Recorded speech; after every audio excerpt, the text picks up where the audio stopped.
And welcome to another episode of the KCGN podcast. I'm Jeff, and joining me today is also my co-host Daniel. Yeah, right here. How are you doing, Daniel? I'm starting to feel a little sick of the weather. Don't share. Because it's going around the. Don't share that with me. It's going around the library. I just got back from vacation out in Florida, actually, where those Zika mosquitoes are. Oh shit! Didn't get my blood sucked on though, so I think I'm good. Well, unless you're into that. Well, I mean, not by mosquitoes, but just vampires. Okay. We've got a lot of stuff to share. But that's first communism, though. That's true. Well, anyways, we've got a lot of new. We've had a lot of new. You can pay for people. We've had a lot of new people like the Facebook page. So if this is your first time listening to the podcast, welcome. We welcome you to the show. We hope you enjoy it and you find it entertaining. So, Daniel, what have you been up to this week in terms of video games? Well, the usual. Oh, you know, MLB. Usually so MLB 24/7. Yeah. And then also, I can't remember. What did I do? I actually just recently renewed my subscription to PlayStation Plus finally after a 2-month hiatus, whatever that word is. And so I've been playing a lot of Rocket League, which we will be talking about later on. What were in the show? Free games this month? I think one of them is Rebel Galaxy. It looks pretty cool. It's like a space starship, like space battleship conflict game. It's pretty neat. I haven't tried it yet. There's another one I don't remember the name of. So really I've also been playing Pokemon Go. And I have an interesting, just the funny things about this game. Like, because the other night I was with a friend. We went out to the park at 11 p.m. Mm-hmm. At night. Like everyone does. And but we're at there's a gym there. Yeah, we're at the gym, and then we saw headlights pulling, and they're like, "Oh, it's going to be the cops or something." Mm-hmm. And like, no, it's just another group of people playing Pokemon. And then they leave, and then we climb the gym, and then another car pulls in. I've heard so many stories. Another car. I've heard so many stories like this where you have a Pokemon Go gym in a park somewhere, and there's just like line or person after person in a single file line just claiming that gym as they drive by. I actually sniped the gym. My friend, he beat the frickin' because when you beat the gym and there's like no Pokemon in there, right? He's like, okay, I'm gonna heal my Pokemon, and then as he's doing that, I just threw my Snorlax in there, nice, and sniped it. He's like, oh, what the hell? I am a loser. I am yet to try Pokemon Go. You are a loser. You need to do it now. A limited data plan is the thing. And the thing is, my mom is playing it, and we're on a shared data plan. I don't think it takes that much. I have heard stories about these Olympic people playing Pokemon Go. As one guy said, apparently ran up like a $14,000 phone bill. Your battery will die before.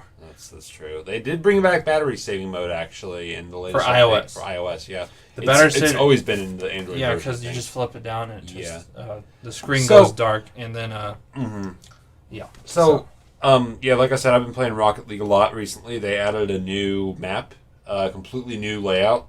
It's a Neo Tokyo style map, kind of like based on 80s anime stuff. It's really cool. It has kind of like a neon cyberpunk look to it.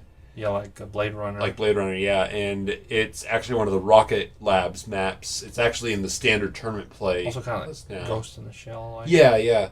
And it's actually in the standard tournament playlist now. I think you said one of your biggest issues with Rocket Labs, which for those who don't know, Rocket League is car soccer, and Rocket Labs is a playlist that they have for multiplayer where you can, instead of just playing on the same arena with a different skin every time, they have experimental arenas with the same skin kind of, but the same graphical style, but they have experimental maps on there that you can try.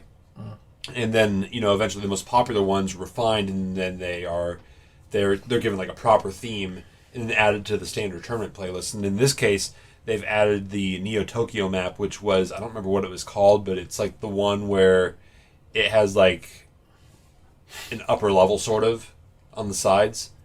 So it's really cool. I've been playing it a lot. I've been getting some pretty impressive goals. But yeah, I've been having a blast. Yeah, they added basketball. Yeah, there was Hoops mode a while back, which is also very fun. I played that. I played quite a bit of Hoops mode actually, and it was really fun. Definitely, you have to rethink a little. The thing is, the thing with Hoops mode is it's really good for training you for hitting the ball while it's in the air.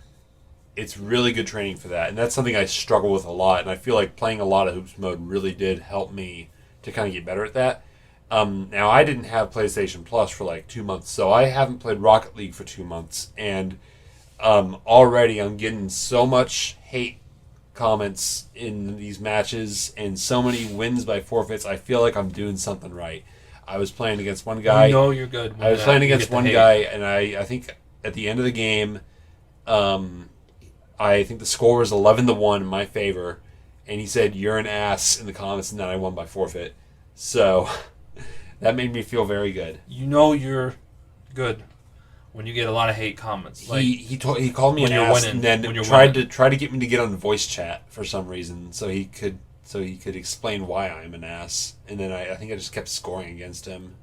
So, final score of that was over 10-point lead. But anyways, like I said, I just got back from vacation out in Florida. It's I'm going to go ahead and just say that's why we have not uploaded a new episode in a while, even though it's very not.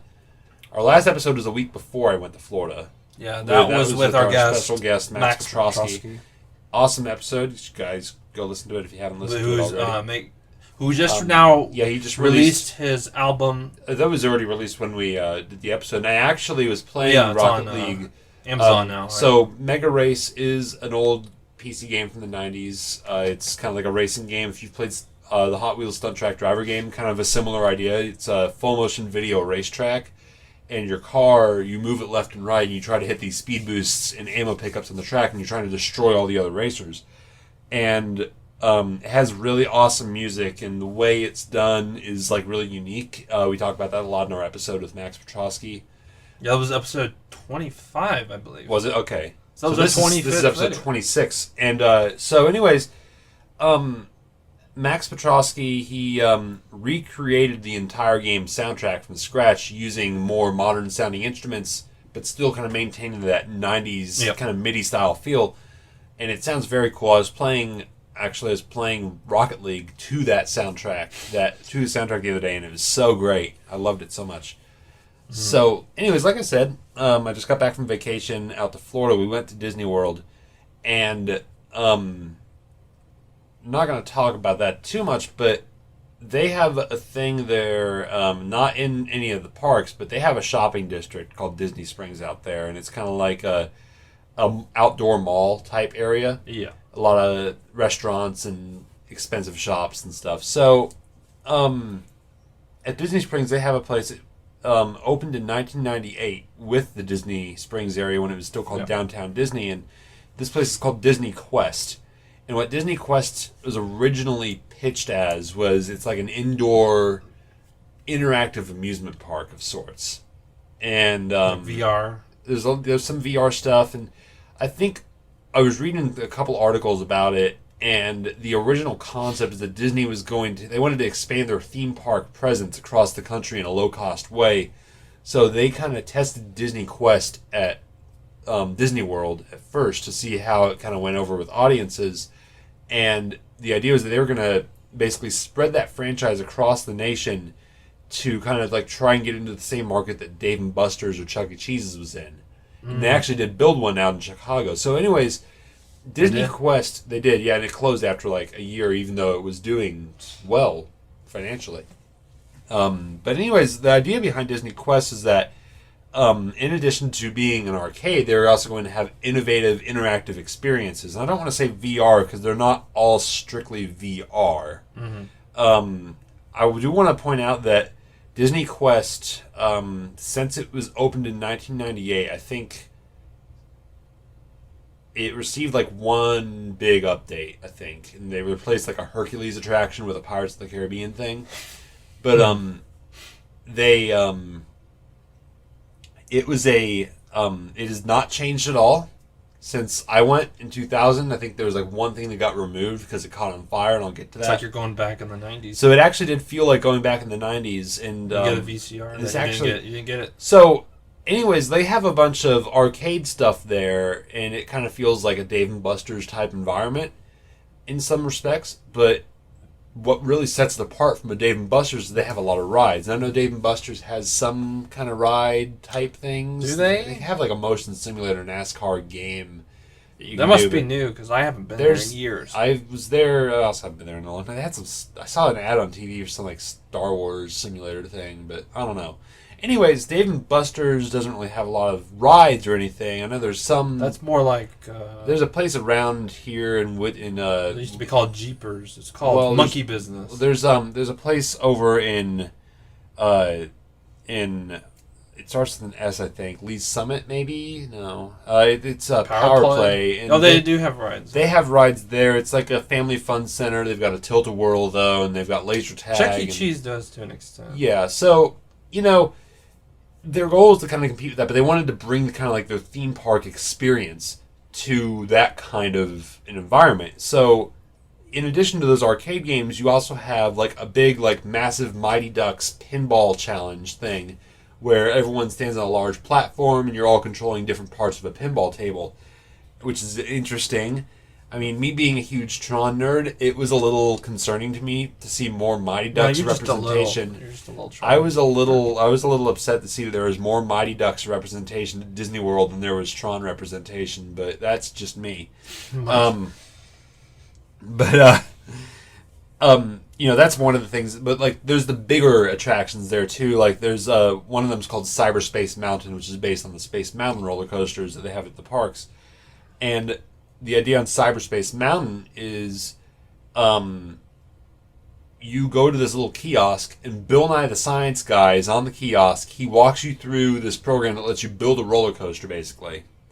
And there's not a lot of customization options. You choose like pre-made track pieces. So.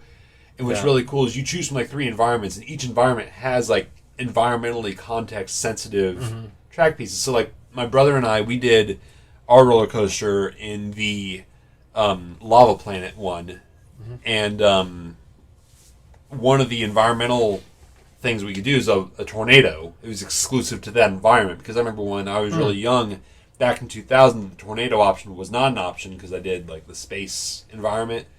So, all space tornado, that'd be cool. That would be cool. But anyways, and then like some of the track pieces they actually like, and this is just really cool to me from a design standpoint. Like some of the track pieces that you can choose from actually do, sort of build around the environment. So like we chose to do a loop, and the loop that we made actually like looped around a piece of the environment that was on that part of the track that we were building. And you build this completely linear track that goes from point A to point B, and you can't really control the direction it goes. You just like control which motion simulator preset animation it's going to do. So anyways, after you build DVD your games, like DVD. Yeah, kind of. Well, kind of. It's like I guess well, anyways, after you build your roller coaster, you get in a motion simulator pod and you actually ride it. And they record you as you're riding it. And what you can do is you can buy a DVD of your on-ride experience. But I noticed in the queue line, since, like I said, this place has not changed at all since 2000. So, in the queue line, it said you can buy your ride experience on a VHS. So, I'm like, they don't sell VHSs, surely. So, my brother and I, we get off a ride. And we walk over to the gift shop counter. And they have a VHS player there. And I'm like, holy shit. There's no way they actually still sell the VHSs. And, they do. And I'm looking at so I look over at the price list. And on the price list, it says VHS tape, $12. I'm like, okay, I need to have this. This is going to be the greatest souvenir. And as it turns out, what the lady at the counter told me, and I was wearing a Nintendo 64 shirt at the time. I had a couple employees say, so what game are you looking forward to on the N64? Like, they were trying to make me feel like I was in the 90s, and it was so amazing. And this lady at the counter, she told me that day was the one day that the VHS recorder was not working. But she told me that if it were working, she would have given me the tape for free because of my shirt. And that made me feel really special. Just gotta go back and get another one. I've got to go back. That's my life goal now. Wear that same shirt. The Cyberspace Mountain is really an incredible thing, just like because of all that environmentally context-sensitive stuff, and also Bill Nye the Science Guy making jokes about how faster than light travel is theoretically impossible. Mm-hmm. It's just so great. It's 90s Bill Nye. Like live-action 90s Bill Nye, and it's so amazing. Childhood. One thing I noticed at the whole Disney World area is that there is so much Bill Nye the Science Guy there. There's a lot of Bill Nye the Science Guy there. Should be. Every single park has some attraction that features Bill Nye the Science Guy. And that is just so wonderful. I love it. So, one of Disney Quest's other big attractions is the Pirates of the Caribbean. I think it's called Battle for Buccaneer Gold or something. I don't know what it's called. But it's a Pirates of the Caribbean themed ride. And what's really interesting, I actually have a book that's written by the lead designer of this. And the lead designer of this is also the lead designer of Toontown Online. Uh-huh. Oh, So, the way this ride works is you're on a pirate ship, like you're on this platform, and it like jostles around. There's no restraints or anything, by the way. You can run around on this platform as it's jostling around. It's awesome. You actually feel like you're like on a Star Trek bridge, and it's like jostling around like you're being shot by enemies or something, and you can like run around with like man a cannon or something. It is so great. So the idea of this ride is you have 6 cannon positions. Like, you have little cannons. If they have a ride at the parks called, it's like a Toy Story ride. Uh-huh. And you're like in a little ride vehicle. It turns around and stuff. And you have cannons and you pull a little pull string to shoot cannonballs at targets. And this thing kind of has a similar type of thing on the sides. You have these little cannons of pull strings, and you pull the pull strings to shoot cannonballs at the enemy ships. Huh. So there's also, the captain of the ship, they have a steering wheel and a throttle. So you're basically, one player is moving the ship around this full 3D environment, and you're trying to shoot all of the enemy boats. When you destroy enemy boats, you gain gold from them, and it appears on like the front of your ship. It's pretty cool. And the whole area, I should add, is surrounded by projector screens, and it's all in stereoscopic 3D, so you wear 3D glasses for this. And I will say the 3D effects do not work at all. What? They did not work very well at all. Is it red and blue? No, it's like what you get at IMAX, but for some reason it just didn't. Was work. that in the 90s? Did they have that in the 90s? Yeah. Okay. I mean, they didn't have that at movie theaters in the 90s, but the technology existed. Well, yeah, I mean, in the I don't know if it's the theaters. same It was always red and blue. I don't know if it's the same technology, but I know it is a very similar. Or red and it's those kinds of glasses. Anyways, it may have been red and blue when I did it back in 2000, but I don't know. I don't know. Anyways, when you destroy an enemy pirate ship, and this game's design really fascinates me, actually. When you destroy an enemy pirate ship, you score points from them in the form of gold. Like, you get their treasure, and it appears on the front of your ship, which is pretty cool. So, and what's really cool is, like, as the captain turns the ship, and as you ram into things in the environment, and as the enemy ships shoot at you, Mm-hmm. the platform that you're all standing on, which is shaped like a pirate ship bridge, it shakes around. And like I said earlier, there's no restraints on this ride. You're all freestanding, and you can, like, run around on the bridge as this is happening. So, like, we had a couple instances where there are a lot of enemy ships around us, so I'd say, oh, screw this, and I'd, like, jump off of the captain position, and I'd run over as the whole ship is jostling, and just start firing frantically at everything in sight. And it was so amazing. So, what I thought was fascinating about this, though, is, this game has a legitimate structure to it that you don't find in too many of these kind of, like, cheapo style, I don't want to say cheapo, but you don't really find these in too many of these kind of, like, arcade style experiences. It has a really defined structure to it. Because, you have the first part, you're, like, kind of driving around in this open world. Then after a few minutes, Davy Jones pops up, and it's not like movie Davy Jones. It's like whatever the interpretation of Davy Jones was from the Pirates of the Caribbean ride circa 2000. So Davy Jones, So now who's just like he's like a floating skeleton with a red cape or something, and he's got a sword. And he says I think Davy Jones was the guy with the tentacle face. Well, in the movies he is. In the rides, they all, in the original Disneyland version of the ride, at the start of the ride, there's like a skull and crossbones that talks to you as you go down the first drop. And, I think the game designers assumed, oh yeah, that's probably Davy Jones. And that's kind of what they modeled him after. But, he's in this ghost ship. And you basically transports you to hell under the water, and the captain is now playing a game where they have to frantically dodge. They have to very carefully dodge because their ship's moving very fast. All of a sudden, you have to dodge obstacles like walls pop up out of nowhere, and every time you hit a wall, you lose treasure. So basically, you've built up treasure throughout the whole game. Now you have to defend your treasure. The captain defends the treasure by avoiding obstacles, and then Davy Jones's ghost skeletons fly onto your ship and steal your treasure. So the gunners have to shoot at the skeletons before they fly away with the treasure. Mm-hmm. But they also have to destroy Davy Jones's ship to, not die. And I think you get like tons of treasure. So then at the end of the game, it ranks you. We got like the next to highest ranking. I think we had like 3 of 8 people playing. But it was amazing. I thought that was probably one of the most exhilarating experiences at that whole complex. Yeah. And, it was really sad because they had so many rooms for it, and only 3 of them were in operation. Yeah, they were talking about closing that place down. They are. And, the thing is, it's just so outdated, and it doesn't surprise me at all. And, admission for it is still ridiculous. I was looking at admission prices the other day. $45 for a full day pass. Hell no. It's not worth it. Even though all the games there are free play, which is nice, and they have some pretty modern stuff in there. Some stuff that I didn't even know existed. Did you know that there's an arcade version of Grid? No. There you go. Wasn't there They had Sonic and All-Stars. They had all the Star Wars arcade games, not like the old ones, like the Episode 1 and Pod Star Racer. Wars. They had Pod Racer and Trilogy Arcade. F-Zero? I didn't look for F-Zero. They had Afterburner Climax, which is pretty cool. They had Tank. They had a lot of uncommon stuff in there you don't really see in too many arcades, and I was impressed. But everything else in there just feels so outdated. It's definitely not worth $40. No. We got the nighttime pass, which apparently they only do sometimes. $20. $20, I think, per person, which is still pretty. That's pushing it. Yeah, that's Cyberspace Mountain, I think, makes that worth it, just because it's the motion simulator thing where you make your own roller coaster. $20, like.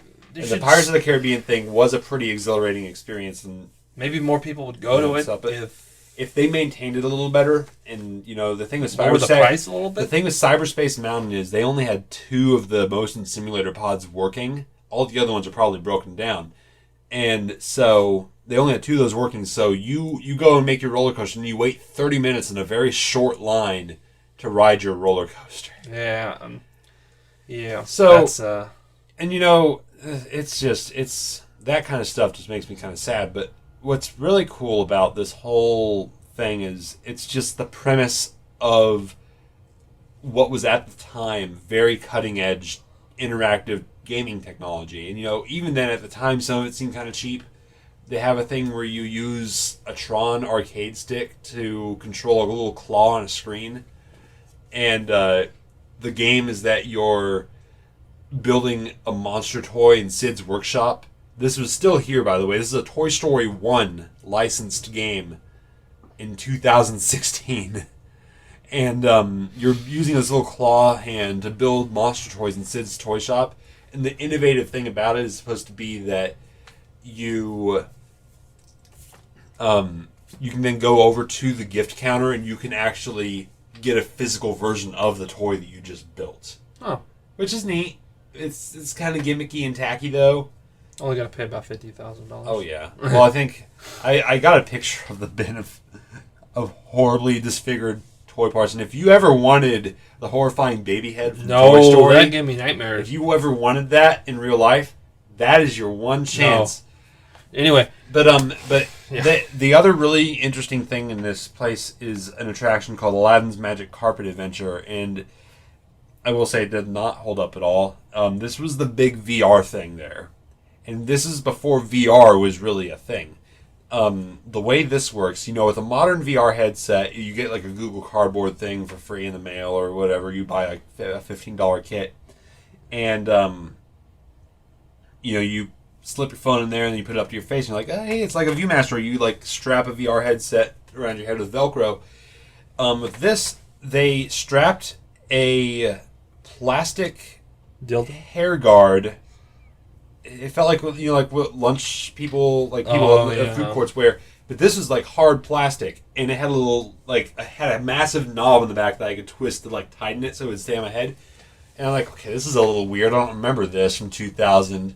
And then I noticed that all the seats that they had in there, it was not a very popular attraction, so there were a lot of empty seats. I don't know if it was that or maybe they weren't working, but there's a VR headset hanging down from the ceiling on all these seats. Uh-huh. They were all attached to the ceiling with a massive steel cable, I might add. Okay. So these are not very mobile. But what was hilarious is that, so like I mentioned, they strapped this hard plastic cap to your head, and then you sit down in one of these seats, and they bolt the VR headset to this plastic head cap, so it stays on your head. This is like very, very early VR. You're not leaving. No, you're stuck in the VR world, and it's Spy Kids or whatever. So the idea behind this ride is that you're one of 4 Abus, which is weird. I don't remember there being one in the movies, but you have 4 players. All 4 of them are Abu, and you're working cooperatively to explore the 3D world of Aladdin. And I think like Jafar has stolen the magic crystals, and you've got to go free the genie. And it's weird. So, anyways, you're sitting on this platform. You have a little handlebar that you hold, and you use that to navigate through this world while you're wearing a VR headset, which is the whole gimmick of this whole thing. The problem is that these VR headsets have not been oiled in a very long time, and that is very clear because I would try to look down. You gotta lube it up. And it just did not want to. The VR headset did not want to look down. I would try to look down, and my glasses would get a bit dragged up my face, and it was painful. But how's that $40 experience? Oh man, yeah, and that's the thing. So much of this stuff was so innovative and cool back in the day. Now it's just outdated and it needs some disrepair. But just looking at it is what it was originally. That is some awesome stuff.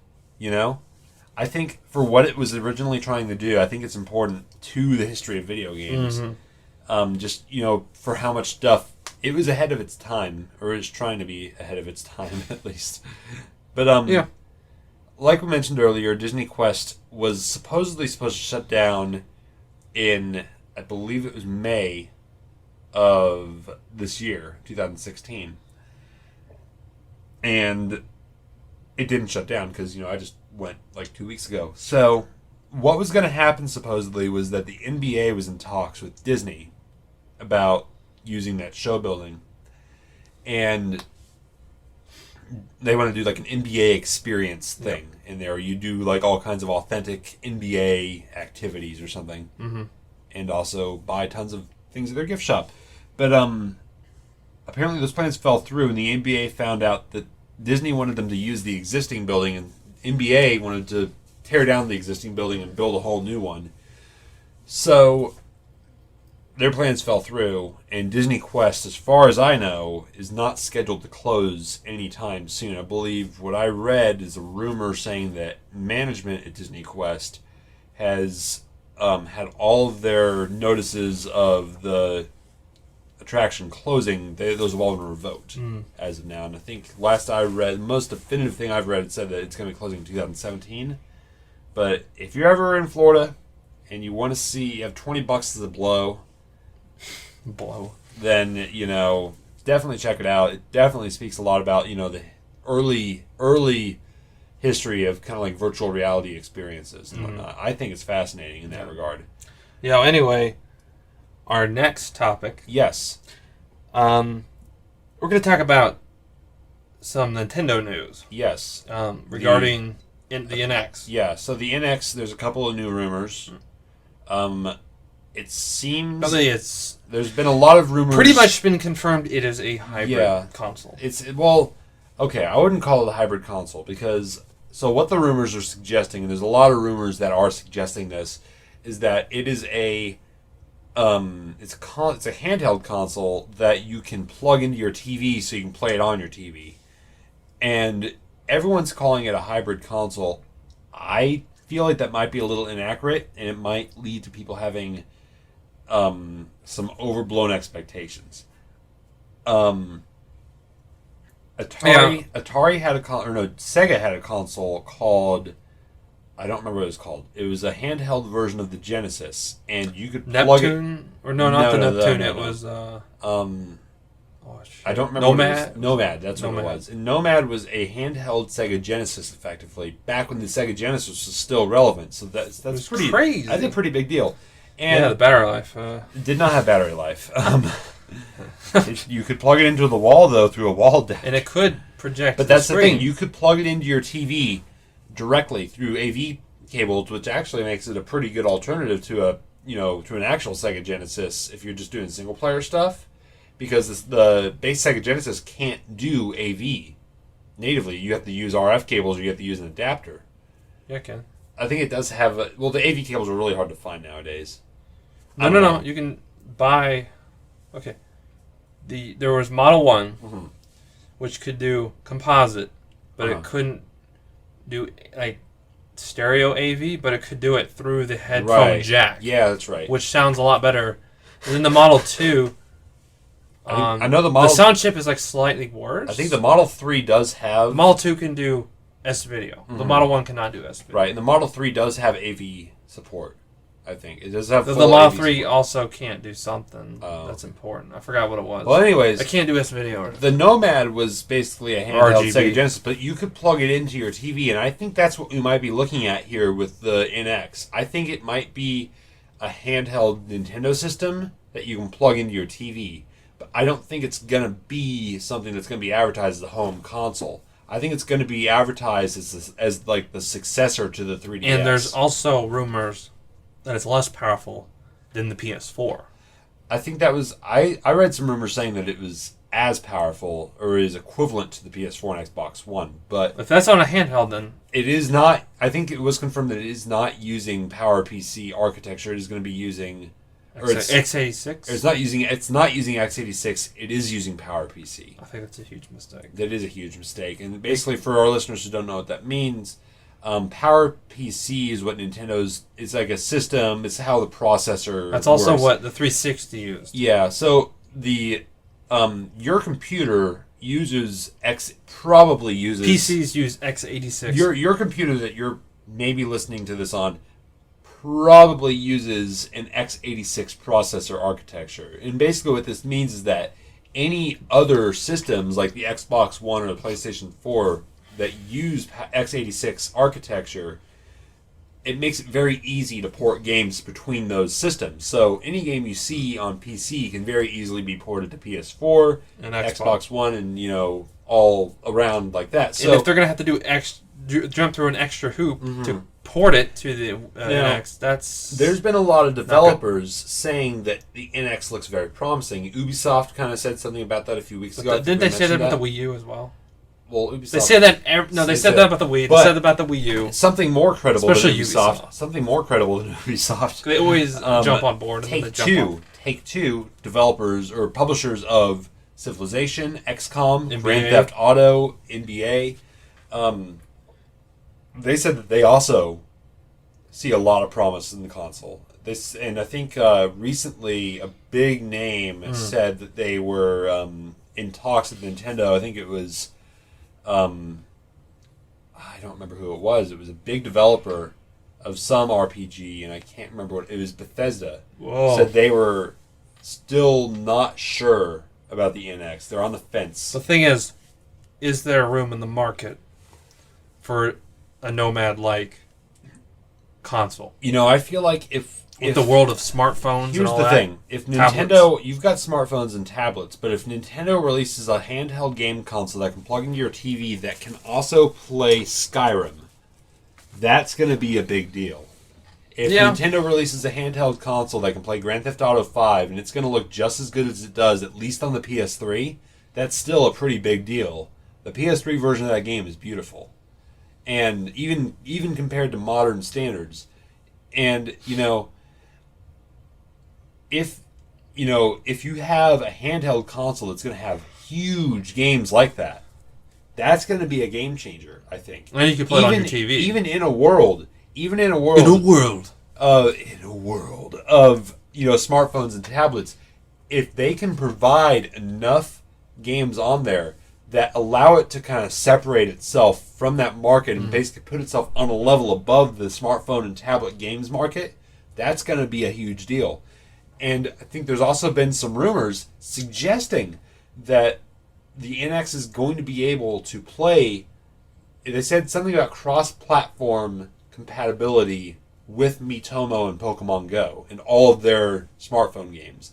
That is a little confusing to me. I don't know if it means that it's going to be on an Android. Was there rumors of Android? There were rumors very early on that Nintendo did actually go out of their way to shoot down, I think.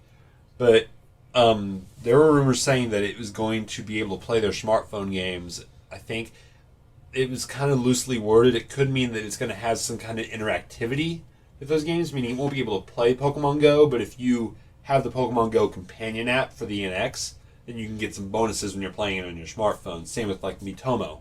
So, I don't really know if there's room in the market for something that's like the Nomad, though. Like, it just seems like an extra hoop to jump through to play Grand Theft Auto 5 on your TV. Yeah. And, I feel like, if I can play Grand Theft Auto 5 while I'm, on a road trip, that's cool. I like that. Yeah. But if I have to be, that's the thing with a lot of these big-name games that could come to the NX. And, with all these big-name games, a lot of them have online multiplayer functionality. And that just does not work well for a portable console when you're on the go. If I'm on a road trip, I'm not going to be able to play Grand Theft Auto online. And that's like half of Grand Theft Auto 5. Well, unless you get a data plan. That's true. And the Vita did do that. And I don't think it was very popular. 3G. It was with 3G AT&T, and then he got laughed off the stage. He did get laughed off the stage at E3 for that. And that was hilarious. But, although AT&T is not as bad as it was. Yeah. I don't know. I feel like NX could be cool if they do something like the Nomad, but there's also a lot of stuff that could fall apart because it's like the Nomad. I think the 3DS audience will buy it. Yeah. Most of them. And this is, again, assuming that it is a... I think the Wii U audience will buy it, too. The hardcore Nintendo people are going to buy it. Yeah. And, this is, again, assuming... We will buy it. Yeah, that's... And, again, assuming it's like a handheld... Wii U, let's say, if it's like a handheld Wii U, like if it's a handheld system with those capabilities, I think we could be looking at a big game changer for the handheld gaming market, because I know they've dropped out of that market. They're not making a successor to the Vita. Nintendo has that market all to themselves again, and they really need to do something, innovative to maintain that market, because they're losing their handheld market to the mobile to that mobile market. And I feel like they need to do something big with the NX. And I've said that, a Nintendo phone could be big. It could. Because you could have it so it slides out with a controller. I don't know. Because Sony tried that with the Xperia Play. Yeah, but if Nintendo... I trust Nintendo more than Sony. I guess. And, the thing with people would buy a Nintendo phone. That's... Yeah, maybe. But, they could offer an alternative, like... but here's the thing. NX kind of thing. There are reasons that the Sega Nomad failed, outside of it being, around the time Sega was kind of starting to lose their relevance at their market. And their problem was they did way too many consoles, and way too many add-ons. They were doing way too many add-ons, and a lot of those the thing is, it was too early for the Nomad. And the thing is, a lot of the add-ons they were doing for the Genesis didn't work with the Nomad. It was too early for the Game Gear. So, you release... the Genesis is at the end of its lifespan, so you release a handheld Genesis. And then, immediately after that, you release an add-on for the Genesis that only works with the main console. You had 2 add-ons for the damn thing. Mm-hmm. Plus you had multiple models of it. And then they have the Game Gear, which the battery was terrible, so there's no point in that damn thing. Right. It was nice, but the thing is, what Nintendo was smart. They did older hardware, so it was cheaper, and people could buy it. And it just they've owned the handheld market forever. The Game Boy was the single most the hardware wasn't very impressive, but it was affordable. It was affordable, and that's the thing. And I feel like with the NX, this could be their chance to really regain that handheld market that they've lost to the Android and iOS markets. And I don't think they'll ever fully get it back because, but all they got to do is release, the Pokemon Mitomo. I'm just Pokemon saying, Go. if they release a handheld console that can play Grand Theft Auto 5, like the remastered version for PS4, that's going to be a huge deal. That's going to sell a ton of units. If they release a handheld console that can play the latest game from like Firaxis, or if they can play Fallout 4, that's going to be a huge deal. Elder Scrolls and all that. If it can play Fallout 4 definitive, like the PS4 version of Fallout 4 with mod support, Dark Souls, they've got to get that third party support back, and I feel like if they stick with the PowerPC architecture, they're going to have a lot of hard times doing that. And I don't see the point in doing that unless they want to have backward compatible Wii U, but you're not going to be able to do that. There's no disk drive. Right. And there's just, I don't know, it's going to be really weird. Which makes the cartridge rumor more true, because it'll be like the 3DS. There's also, if they do decide to go disc-based, that's not unheard of for a handheld console. The PSP did it, and the PSP was very successful. But the Vita I think they did confirm it is going to be cartridge-based. That was, I don't know if that was confirmed or if it was a rumor. There were a lot of strong rumors saying it was going to be cartridge-based. Well, if it's a handheld, then that makes sense. But cartridges are still expensive. The thing is, everyone's saying Nintendo might be going back to cartridges in a baffling move. Well, I don't know. The 3DS already uses cartridges, and if this is a follow-up to the 3DS, that makes sense to me. Yeah, but the thing is, the price of those is still not as good as a 3DS games launched $30 to $40. Yeah, but if they, I heard there was rumors of like SD card kind of things, but SD cards are still for 64 gigabyte. It's still like $15 just for that. $15?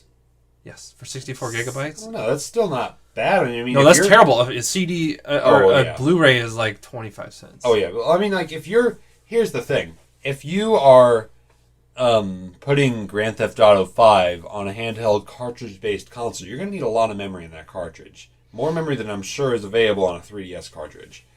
Like a stock 3DS cartridge. Oh, yeah. And that's going to be expensive to manufacture. So I don't know what they're going to... And I know they have said repeatedly in interviews they are not showing anything on the NX intentionally because they want to avoid copycat consoles. So I don't know what that means. I don't know if that means it's something that's easy to replicate and it's just a really cool idea, or I am extremely excited to find out what the hell this thing is. Yeah, same. Now, in regards to the new Nintendo consoles, the NES Mini was announced a few weeks ago. Yeah. And everyone seemed to be getting excited over this. I was a little confused because I was pretty much able to instantly realize what this thing is. It's an NES-shaped plug-and-play thing that goes through HDMI, interestingly, and they did release some more details on this recently. But basically, it's got, like 60 NES games on it? Or no, it's got 30 NES games on it. It costs $60. And it comes with an NES-shaped classic controller for the Wii/Wii U, but it plugs into the front of this thing. This thing has 2 slots for classic controllers. So you can use your actual classic controller that you have for like your Wii or Wii U, and you can just plug it right on into the front of the console. See, that's really cool. I would have rather have seen like something like that, but you can an actual HDMI NES where you can put your old games. That's what Sega does. They don't do HDMI, but they still use like yellow, red, white cables. I don't know why they should do HDMI. But here's the thing that's interesting about the NES Mini. So you have that NES. Although they would have to modify it too. You have the NES-shaped classic controller, which you can not only use the NES Mini, you can also use it with the Wii U and the Wii as well, which is cool. It would work as a classic controller, so you can plug it into your Wii remote. But what's really neat is it goes through HDMI. This means that we have the potential to have the easiest way to get the highest possible quality from an NES game that's available, the cheapest way to like the modern consumer. Like normally, in order to get really good quality Emulator. from an NES game, you either have to use an emulator or you have to like blow $300,000 on some extremely... what was that one thing called? The Pixel Bro or something? I don't know. No, it was called the I don't remember. It was like $400. Yeah, it was like a $400 box. No input lag whatsoever. And so it was made in Japan. Yeah. It did something like you could play all your retro shit. It'll upscale it perfectly. And RGB. I've got a feeling now this RGB. has the potential to do some really cool stuff with that. They did say in an announcement that because they're going through HDMI, they can do some really cool stuff. The thing is, I mean, there's a virtual console. The thing is with the virtual console, remember that video I showed you? That the video quality on the Wii U Virtual Console, terrible on some of those games. NES Virtual Virtual Console video quality is very bad. Like the Wii Virtual Console was fine, but the Wii U one, the picture was terrible. Here's the thing: they did say that they are going to be. It sounds like they are using some kind of thing that's similar to the Wii Virtual Console architecture. It sounds like what they're doing is with the HDMI stuff. They said that they're going to have multiple video filters that you can have. They're going to have one that make it look like it's on an old CRT. They said they will have one that allows you to use the full widescreen aspect ratio with all of these old NES games. Not stretched, which is pretty exciting. Doesn't that kind of break some of the games? I'm assuming they're making slight modifications to account for that, but that's pretty exciting stuff. Now, well, not to purists. True. I don't know how they're planning on handling that, but what's also interesting is they did say not gonna buy that. They're going to have save states available built into this thing. You can save your game as much as you want. You can create restore points. That sounds a lot like the Virtual Console. Yeah. There's a market for that. I mean, I won't buy it because I'd rather play it on the original. I feel like I might pick it up because you have money. Well, I feel like I might pick it up because the thing is, in order for me to play an NES, I have to plug it into a TV, and the only TVs I have nowadays are big like HD TV, widescreen TVs, and you can't really play NES games too well on those. Also, the input lag is terrible. Mm-hmm. You need the $400 upscaler. So here's the thing. With the NES Mini, that gives me an easy way to play a lot of NES games that I like. Oh, I think it was called the Framemeister. That's what the Framemeister. That's right. Well, anyways, the NES Mini, it gives me a very easy way to play games like Bubble Bobble and Super Mario Bros. 3 and a lot of NES games that I really like. Or you can get them through Animal Crossing.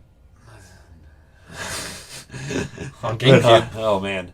Well, GameCube even I have that same issue. I have to go through composite cables. What's it called, Tortimers? Something. Or Super Tortimer Brothers.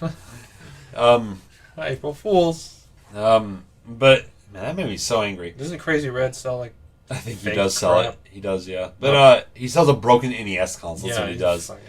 But anyways, it gives you an easy way to play those games in very high quality without having to go through an emulator, which I really like. I think this has potential, especially like if you're at a party and you want to break out a quick thing. And I know I said the exact same thing about the Ouya when it was coming out, but I think we're dealing with two completely separate beasts here. Ouya. But it is effectively a plug-and-play system with some interesting things that are not typical for plug-and-play systems. So I think we've got something. I'd rather get like the Retron HD. Yeah. I feel like for people who want something to do. Yeah, the Retron is the ultimate way to get that. If you have a lot of friends over, like a Friday night or something, this is definitely the way to go. With if you want to like have an NES game night, this is the way to go if you have an HD TV. And because it goes through HDMI, it's gonna be very high video quality. Yeah, I wonder if is it gonna upscale or is it gonna do like a legit native 1080p here? I'm not sure. I think there might be something cool to look at here though. Everyone did seem really disappointed when they realized that it is a plug-and-play console. I'm a little curious as to how... the initial reaction was like, oh my god. They're re-releasing the NES because BuzzFeed really loves their clickbait articles. Nintendo's never going to do that. No. But anyways, I think it's an interesting thing. I think there's definitely Buy our something... games for the 50th time. Yeah. I think there's definitely something interesting there because it does provide a very easy way to play their games without blowing $500 on the virtual console. So... Or FrameMeister. Right. I mean, if you're buying 30 games in the virtual console, and NES games are $5 each, you're going to be paying. Or you're paying for the actual cartridges. You're paying, but that's collectors like me. I'm a purist. Think about it like this. You know, if you're buying NES games on the virtual console and the Wii U, they're $5 each, right? So, which is overpriced. It is overpriced, but if you're buying, $1 buying 30 NES games on the virtual console, you're going to end up spending $150. This is $60. Yeah, you're saving some. But, yeah, they're saving some, but and that's again exclusively looking at official sources. They set it at $5. Oh man, this is they make it look like you're getting a good deal when you're not really. Because you see something like rare 30 games. What? How many games was it for $30? The rare collection. Yeah, Nintendo was sold out for like. That would have been a full price game on the Wii. The Wii U, they wouldn't even. It would have been like 2 games. Yeah. Well, look, you get Perfect Dark and Donkey Kong Country. What more could you want? God. So, moving on to our next topic, AM2R is a Metroid 2 remake. It's Metroid 2 for the Game Boy, remade to look like Super Metroid. Oh, yeah. It's got the graphical style. It's the 30th anniversary. You know a lot about this. My experience with Metroid is I play Metroid Other M, and I have never completed any other Metroid game. Kill me now. All right. All right, guys. So he's gone. He came back alive. I'm not entirely familiar with Metroid. I've played a lot of Super Metroid. Never finished it. I never finished Super Metroid, but the first one I played, Metroid Prime. Yes. And then Metroid Fusion. Those games, I think, are the pinnacle of Metroid. Like, those are the 2 best games. Now, and then Super Metroid third. AM2R is a bit of a fascinating thing because it seems like one of those demake things, but kind of like it's like Super Nintendo, but it's like a little more advanced. I find demake type stuff, and that's like a remake of a game, but it's been kind of graphically downscaled. I find those interesting, but the thing is, I don't know if AM2R can be called a demake. AM2R stands for Another Metroid 2 Remake, and Nintendo took it down. Well, I mean, they decided that they're required to do the U.S. trademark law. We need to look at that law shit because Sega, a lot of companies don't do that and they don't lose their rights. So why not? See, I don't know how that works. I'm not legally. Let's qualified. Get Phoenix right over here. We need to go to law school for this episode, but yeah, we'll be right back. So, anyways, the bar exam. Yeah. So what's really cool, I think, about AM2R is that it's like a demake, but kind of like the opposite of a demake. So they've taken the original game, they've kind of upgraded it to look and play like Super Metroid, but with the same music remixed and the environments, completely redone to look like Super Metroid environments. Yeah. It looks beautiful. It looks like it plays beautifully. And the sound, music. Oh. So, now, I don't know much about Metroid. Go ahead and why don't you explain the general concept of what Metroid 2's plot is? I vaguely remember it. Because I assume it's maintained in AM2R.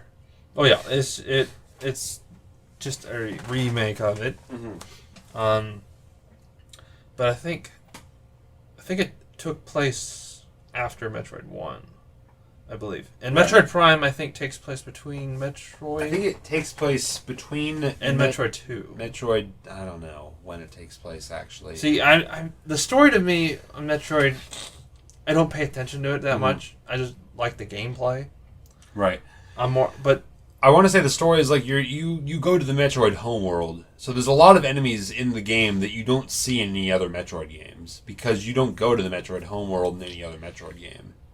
And your mission is to destroy all the Metroids, but then after you've destroyed all of them, I think like spoiler alert, I guess for a 20-year-old game, I don't know, a 30-year-old. We're game. just ignorant about it. Anyways, I think the end you save. You like destroy all of them, but then there's like one baby Metroid that follows you home, and at the end of Super Metroid, it comes back. That baby Metroid comes back and saves you from Mother Brain at the very end, like superpowers you and sacrifices itself. Which I know because I played Metroid Other M, which was a good game. The story, I haven't finished Metroid Other M yet, but from the gameplay was fun. The gameplay is pretty fun. But it's been 6 freaking years, and this is. The best thing we get is a remake from a fan. Mm-hmm. Well, Federation Force is coming out soon. But it's like, that's not a real Metroid. And everyone's saying that doesn't... it looks like a Metroid Prime game from what I've seen. It looks like it plays like Metroid Prime. It's similar, but it's not Because here's the thing. Metroid. To me, based on what I've seen of the gameplay, it looks like the kind of thing where if everyone's saying... Oh yeah, Nintendo could have just released this under another name and avoided all the fan backlash. But they can avoid it by releasing another Metroid game with it. Yeah, that's true. Well, hey, they are releasing another Metroid game. That's called Metroid Prime Federation Force Blast Ball. But see, there would have been no backlash, almost no backlash. And here's the thing: I feel like if they had made Federation Force and named it not a Metroid game. I feel like what would have happened is people would look at the gameplay and say, hey, wait a minute, this looks kind of like Metroid Prime. Why didn't they just make this a Metroid Prime game? Nintendo seems to be constantly stuck in this loop where everyone's going to hate them for everything they do regardless of what they do. Because they're always in a damned if you do, damned if you don't situation. Well, if they would have just... Because if they release a new Mario game, everyone's like, "Where's original content?" And then if you release a Mario game, or if you release an original game, everyone's like, "Where's the new Mario? I want Sunshine 2." So I mean, but you wouldn't if they would have just had a Metroid game ready to go. Mm-hmm. Like you wouldn't have had people complaining. Like if they had done like a more traditional like side-scrolling Metroid kind of retro. Because the rumors were that would have been great. The rumors were they were making a 3D one. That's right. There was and a 2D one. That's right. And then we get Federation Force. That's why that pissed me off. Now I did look at Nintendo's. It's the 30th anniversary. It was the 30th anniversary a few days ago. Now did you see anywhere on Nintendo's Facebook page on the 30th anniversary of Metroid, and there were no posts on the 30th anniversary of Metroid. Like no respect for this franchise. It's like they were taking a moment of silence for Metroid. It's like. Poor Metroid. It's Zelda or Mario. Zelda, Mario. Pokemon, Zelda, Mario, Pokemon. And then Donkey Kong. So, all it is. Moving on to our next topic. Bethesda recently said that they would only be interested... Now, I'm not sure what the context for this was. I'm not sure why Bethesda is making this statement. But they said they would only be interested in doing an Elder Scrolls movie... If Peter Jackson did it. If Peter Jackson was... And Peter Jackson, created the Lord of the... Or directed the Lord of the Rings. I feel like he'd be... I feel like if you could create a collection of interesting characters in the Elder Scrolls universe and then have a story, like have them go on an adventure, kind of like Lord of the Rings, that could work really well. But, because, that's the thing with the world of Tamriel or whatever, I don't know. But do you really trust them to make something good? With a video game, with the track record of video games. Here's the thing, though. A lot of that is due to studio interference, and that's the thing with a lot of these movies coming out recently. And I'm not a qualified film critic, but it just seems like there's so many movies now where like Suicide Squad, where it had the potential to be such a great movie, but then the studio went in, panicked, and interfered so much to the point where they ruined it. And although. It seems that the fans actually like them. Well, here's the thing. I personally Suicide Squad, I think, is directed by the CEO of Hot Topic, secretly. I think it is the Hot Topic movie. Like, it is... You haven't seen it, Jeff? I have seen enough clips of this movie where I can safely say, this is Hot Topic. I've been in a Hot Topic store one time. to me was pretty mediocre. Well, Hot Topic's got cool stuff in there. They have a cool lot stuff, of game, but lot it of is gaming like stuff. it is like the scene spot. Like as a kid, I thought that place was like the devil. It is the place for edgy high school students. But I go in there and they have a lot of good, cool, like Zelda stuff. I have a lot of Tron shirts from them. Yeah, It's a cool place. It's all black shirts. I refuse to go into their store though. It's just the most. They've got good sales. It's sometimes. the tackiest place. This is a place that sells in 2016 sells Charlie the Unicorn merchandise. They're making. Did you see the Kickstarter for that? The finale of it. Please no. They got enough money. Please no. Like $100,000 to make the final chapter of the Charlie the Unicorn series. I'm gonna go. Be right back. I'm gonna go kill Kickstarter real quick. Anyway. Oh my god. Charlie. I don't remember how that shit went. How much money did people get for the funny talking unicorns? Probably like over 100,000. Yeah. Oh my god. Anyways, what were we talking about? We were talking about Suicide Squad for some reason. So, anyways, Peter Jackson making an Elder Scrolls movie. Because I feel like there's potential there. I feel like Peter Jackson is the kind of director who's not going to let a studio shove him off the side. I mean, there were the thing is movies. Have you seen? I've seen the first one. We still need to watch. I do need to watch the second and third ones, but I don't know. I feel like there's definitely potential there with Peter Jackson at the helm. The thing is, he said we're not good at making short films because all of his films are like at least 3 freaking hours. That's true. King Kong was like 3 hours, which I am fine with. But here's the thing: if you're gonna do a story as grand as something that takes place in the Elder Scrolls universe, it's I feel like a 3-hour film could really complement that because that's a universe that has a lot of lore built up. Because Elder Scrolls started as a D&D campaign that the developers were playing on their free time. And then one of them said, "Oh wait, we're game developers. Why don't we just make this a video game?" And that's how Elder Scrolls came to be. And so they kind of created this modified D&D world, and they kind of made it their own thing.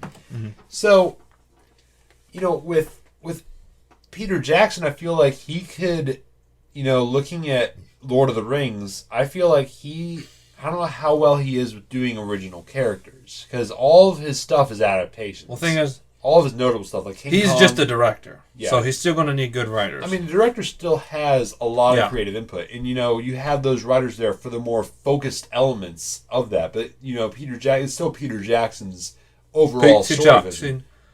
And would have worked on the Lord of the Rings with Wit to Workshop. So here's the thing that gets me though. I don't know how well Peter Jackson and his team are with doing original story content. With original characters. He's had some flops with... If you look at... Well, actually, I don't think he's done anything If you look at Lord of the Rings is great. It has great character development, and it's got amazing, the characters in that movie are portrayed very well by the actors, and it's all thanks to his amazing direction. But they're all characters that already exist. He made as good of a book movie as you could make. He adapted those characters from the book, though. Same with King Kong. He adapted those characters from the source material, and same with The Hobbit. He did have a flop with The Lovely Bones. I think I did. Is that the movie about the kid that dies and turns into a ghost? No, but the movie got panned. That was another one of his movies that got panned. Although King Kong has had... The critics liked it. Mm-hmm. The fans... It was more of a mixed response. Because I feel like Peter Jackson is all exceptional at making adaptations. I don't know if he'd be good at making an original story in an adapted universe. Although some people would argue The Hobbit is kind of... Well, that's what I've heard. He could have made it one movie and it would have been fantastic, is what they would say. But, I mean, I like it drawn out as much as possible because... Yeah. I'm just that way. So, I don't know. I feel like I'm 50-50 on that decision for him as a director. There are other directors that you could choose, like, but me? Again, you have to consider there's so much studio tampering these days. What I heard about Suicide Squad that happened with Suicide Squad was that they had shot the entire movie. They looked at Deadpool. They shot the entire movie. Then they went into panic mode because Deadpool happened. And then they also went into panic mode. This is too serious. Because everyone looked at the trailer with the jokes in it. Because they cut together a trailer from what they had originally shot with a bunch of jokes in it. And because they saw Deadpool and they're like, oh shit, well, I wonder how audiences will react to this if we do it. And then they basically took what they had of Suicide Squad, did the trailer with all the jokes, and as it turned out, that was every single joke in the movie at the time. So then they panicked when everyone really liked that trailer. And so what happened was they reshot the entire film, and to the point where I don't think they reshot the entire reshot film. most of the movie to the point where they basically had 2 separate movies. And at the last second, they went into panic mode, realizing they didn't know what to do, and they just took all control away from the director and spliced both of those in. 2 different? They pretty much did. They reshot. They would have had to done that within a few months. There's no way. They reshot a lot of the movie because Deadpool came out in February. February. Here's what I was watching. I don't know how many of our listeners are familiar with Red Letter Media, but they are a film critic kind of comedy review website. And I was watching one of their videos, and their theory was that the movie was originally, they're going to have all these scenes, kind of drawn out scenes in the beginning where they're going to go into depth on these characters, and they're going to introduce each of them, and then like about halfway through the movie, then they go into the mission. But what the final movie is, to my understanding, I haven't seen it, you have, but so tell me if I'm not accurate here. In the final movie, what happens is they start off basically on the mission, and they kind of haphazardly explain all the characters through flashbacks. I don't think it started. Well, it started with them in the prison, right? Or Arkham, right? Okay. And so it wasn't. It was. I heard there is a pretty great scene I've seen where there's a lady holding an iPad like a grenade. Or she's holding her phone like a grenade. She's like, hold it right there. Oh. She's like holding her phone like a grenade or something. It's hilarious. Oh. Because her smartphone like controls the bombs around their necks. It's yeah. Stupidest shit I've ever heard. We're not a film critic review podcast, though. We're a gaming podcast. So, well, with what I posted on my Facebook regarding this, my initial thoughts on the Elder Scrolls movie is, it's the world of Elder Scrolls is very generic, and the point of it is the gameplay. And the gameplay is what's unique about it. And the freedom of it. Here's the it's thing. Your own personal experience. Well, the thing about a traditional... And making a movie out of it, I don't know. Well, here's the thing. With the traditional Elder Scrolls experience, and this is why a lot of people said that Elder Scrolls Online wouldn't work as well. And a traditional Elder Scrolls copy of that. A traditional Elder Scrolls experience basically consists of you as the one big hero who's going to save Tamriel or something. Oh, fucking... Yeah, like you are the main character. Like everyone in the world knows about you. You are a big deal. So I am. Like I don't know how you could, translate that into a movie without it feeling generic. They pulled Angry Bird movie out of their ass, and apparently it was actually pretty good. I heard really good things about the Angry Bird movie. I haven't seen it. The thing is, Elder Scrolls just be boring to me. Yeah, I don't know how. Like, the thing is, you'd have to have a cast. I mean, you'd have to do your own original story in that universe. And I don't know if Peter Jackson's the right person because of reasons I mentioned earlier. So I just don't see the point of the freaking film because it's just going to be a generic medieval fantasy shit again. Yeah. So, moving on to our next topic, Overwatch. We want to talk about Overwatch. Ana is the new hero. We haven't talked about her too much on the show. We talked about the announcement on our last episode. So, have you had a chance to play Ana yet? A little bit. Okay. So for our listeners who don't know, Ana is the newest character class who's been added to Overwatch. She is a sniper, but in the support category. She can heal. So like support characters are like healers. So like you have the medic from TF2, and then you have a character who heals everyone in his line of sight, and then you have Ana, who is a sniper who heals her teammates by shooting them.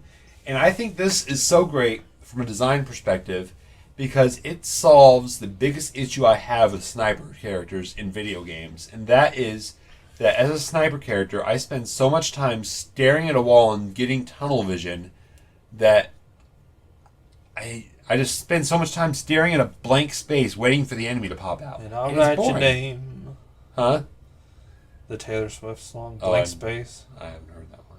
Oh, Yeah. well, that was okay. I'm not big on pop music. Well, I mean, it was a popular anyways, song. the thing is, you now with Ana, you have a reason to always be shooting someone because you have teammates in your line of sight, and you shoot them to heal them, and it's really cool.